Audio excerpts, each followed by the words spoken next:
बच्चों तुम्हें तो हो सब इस धरती के रखवाला। शिक्षा की ज्योति जला के पी लो देश प्रेम की प्याला। शिक्षा की ज्योति जला के।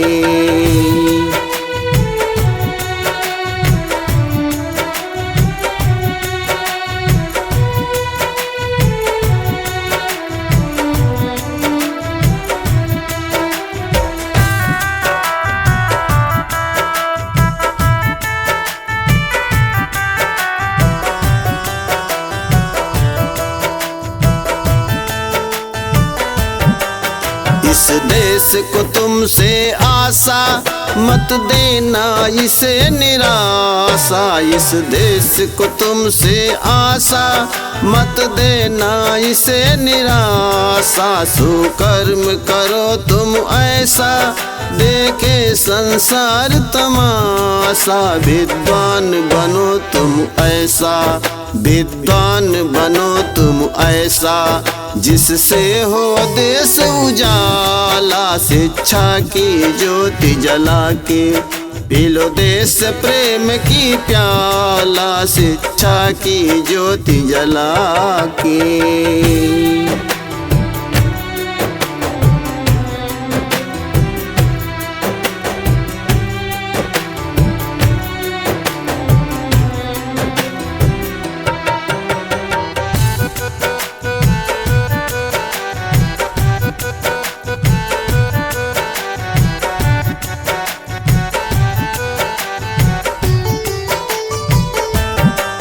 सेवा माता पिता गुरु की जय, आशीर्वाद खुशी से ली जय। सेवा माता पिता गुरु की जय, आशीर्वाद खुशी से ली जय। सम्मान अगर है पाना, सम्मान बड़ों का की जय। गुणगान करे हर कोई, गुणगान करे हर कोई, कहे जय हो जय नेपाला। शिक्षा की ज्योति जला के पी लो देश प्रेम की प्याला। शिक्षा की ज्योति जला के।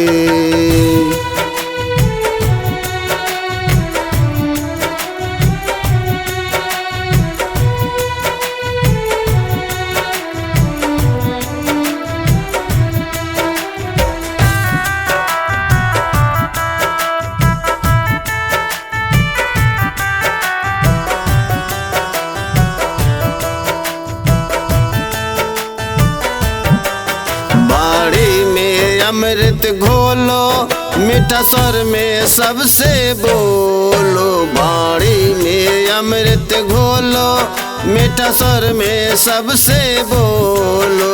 अनुशासित बनना सीखो, कभी झूठ कहीं न बोलो। सुखमय हो जीवन तेरा, सुखमय हो जीवन तेरा। बनो शिक्षा के मतवाला। शिक्षा की ज्योति जला के पी लो देश प्रेम की प्याला। शिक्षा की ज्योति जला के।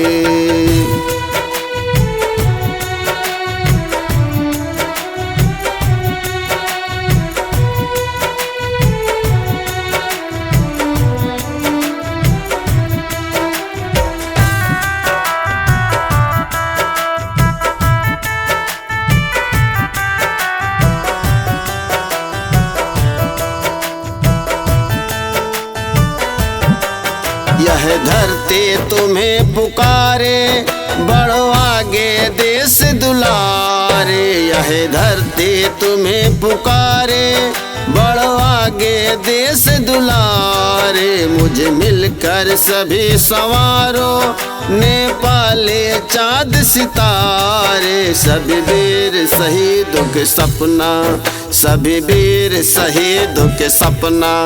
श्याम पहनो गूथ के माला। शिक्षा की ज्योति जला के पी लो देश प्रेम की प्याला। ये बच्चों तुम्हें तो हो सब इस धरती के रखवाला। शिक्षा की ज्योति जला के पी लो देश प्रेम की प्याला, शिक्षा की ज्योति जला के।